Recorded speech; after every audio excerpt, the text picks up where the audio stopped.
Mwaramutse neza cyangwa mwiriwe murakaza neza mu makuru yacu uyu munsi, aho tugiye kugaruka ku makuru by'umwihariko. Turahera ku makuru yo mu mujyi wa Goma. Umujyi wa Goma wongeye gukangarana nyuma y'imirwano ikomeye yahuje inyeshyamba za AFC M23 n'imitwe ya Wazalendo ifashijwe na FARDC ndetse na FDLR, igahitana abantu barenga 12 nk'uko amakuru mashya ku mirwano yabereye mu mujyi wa Goma atugeraho. Tugiye kubagezaho uko ibintu byifashe muri iyo mirwano. Ni amakuru akomeje kugenda asimburana uko amasaha agenda ashira. Mu mujyi wa Kisangani ho agahinda ari kenshi nyuma y'inkongi y'umuriro yahitanye abana batatu bari munsi y'imyaka 5.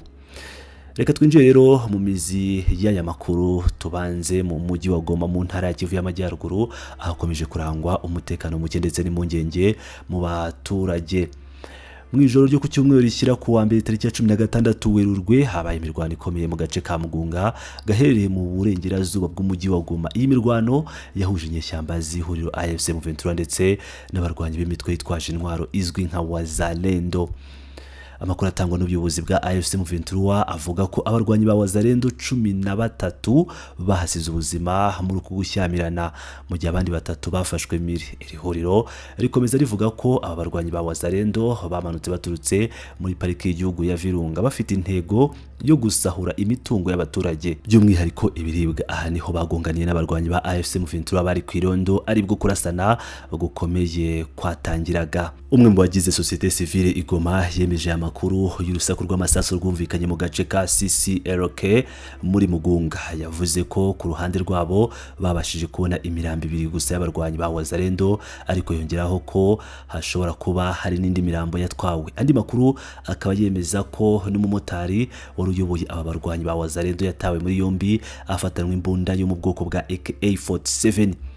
Abaturage batuye muri Mugunga no mu nkengero z'isangano rya CCLK batangarije itangazamakuru ko baraye nabi cyane mu bwoba bw'urusaku rw'imbunda nini n'intoya, aho uwitwa Marco, izina ryahinduwe, yagize ati amasasu ntiyatumye dusinzira muri iri joro, ndetse n'ubu mu saa 5 z'amanywa igisasu cya bombe cyaturikiye hano mu isangano rya CCLK cyangiza amaduka n'utubari ndetse giteza n'inkongi y'umuriro. Kugeza ubu ubuyobozi bwa AFC M23 ntacyo buratangaza kuri iki gisasu cyaturitse ku manywa. Ibi byose bikaba bikomeje kuba mu gihe umujyi wa Goma usanzwe uri mu mwuka mubi, dore ko mu cyumweru gishize undi mutekano muke wongeye kugaragara, aho watewe n'ibitero bya drones byibasinziye abakozi b'imiryango itabara imbabare, bigahitana abantu batatu barimo n'umufaransa-kazi wakoreraga ishami ry'umuryango w'abibumbye ryita ku bana UNICEF. Leta ya Kongo n'ihuriro AFC M23 bakomeje kwitana ba mwana ku waba yaragabye icyo gitero. Mu gihe ipari mu Bufaransa, ubushinjacyaha bushinzwe kurwanya iterabwoba bwatangaje ko bwamaze gufungura iperereza kuri ubu bwicanyi. Gusa raporo yindi yasohotse yemeza ko FARDC ariyo yagabye ibi bitero byahitanye uyu Mufaransa-kazi, ndetse ko leta ya Kinshasa igomba kubibazwa. Ibi rero bikaba byanatumye i Washington DC batumiza inama igitaraganya igomba guhuza impande z'u Rwanda na Repubulika ya Demokarasi ya Kongo, ndetse ishobora kuvamo ibihano bikakaye ku mpande zihanganye. By'umwihariko u Rwanda rwo bakaba bakomeje kugenda barushinja byinshi ndetse barurenganyaho, bakomeje kugenda barufatira ibihano nk'uko byakomeje kugenda bigaragara.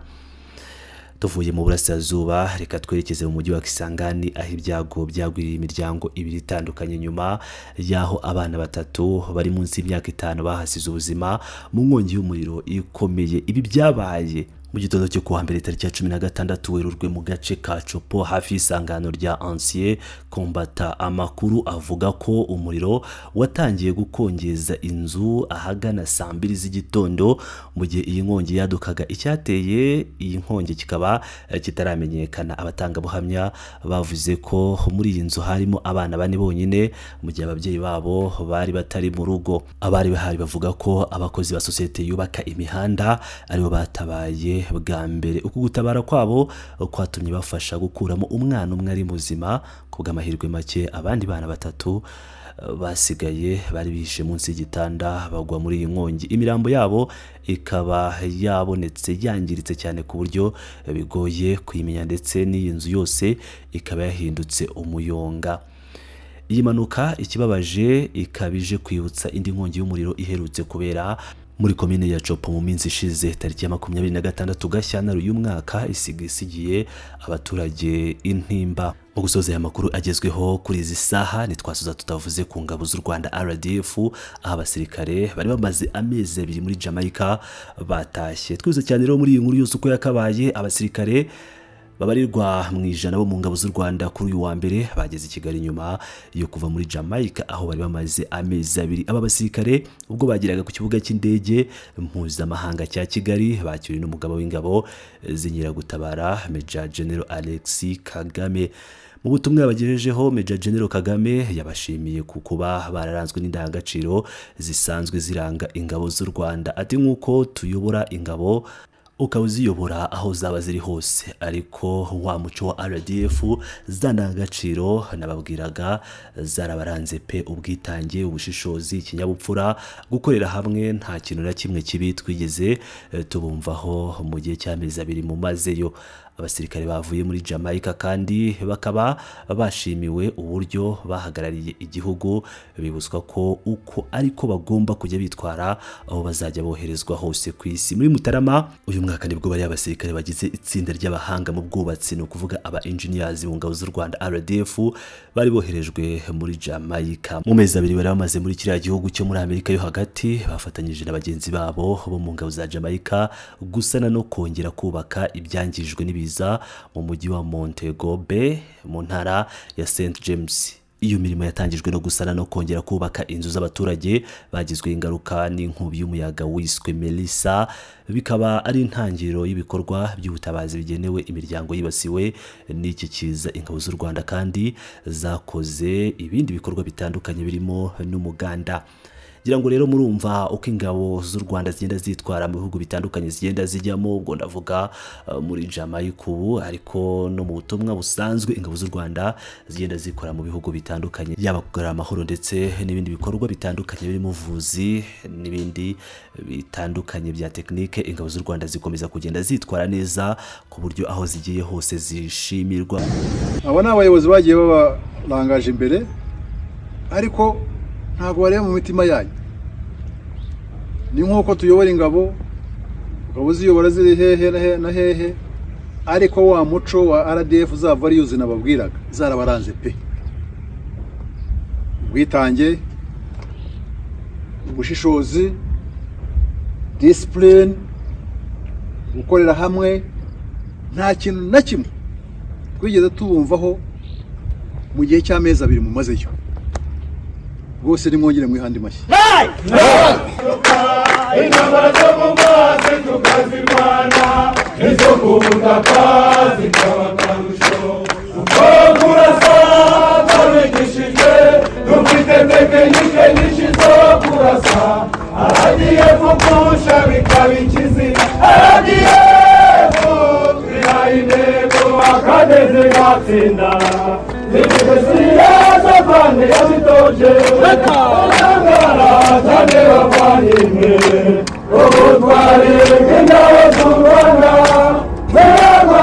Ubu bigezweho ni Mozambique. Ingabo z'u Rwanda zakoze ibikorwa bikomeye cyane, zagaruye amahoro, zirukanye ibyihebe bya Kisilamu aho bye byarugaruriye ibice birimo Palma na Cabo Delgado.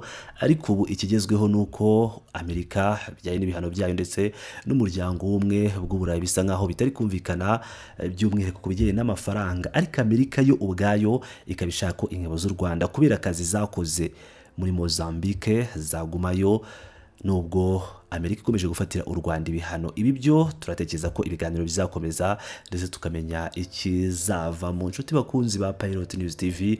Niba utarakanda subscribe ikande kugira ngo ukomeze ubane natwe mu makuru yacu 5 kuri 5. Bakunda cyane muri abagaciro na hamukanya.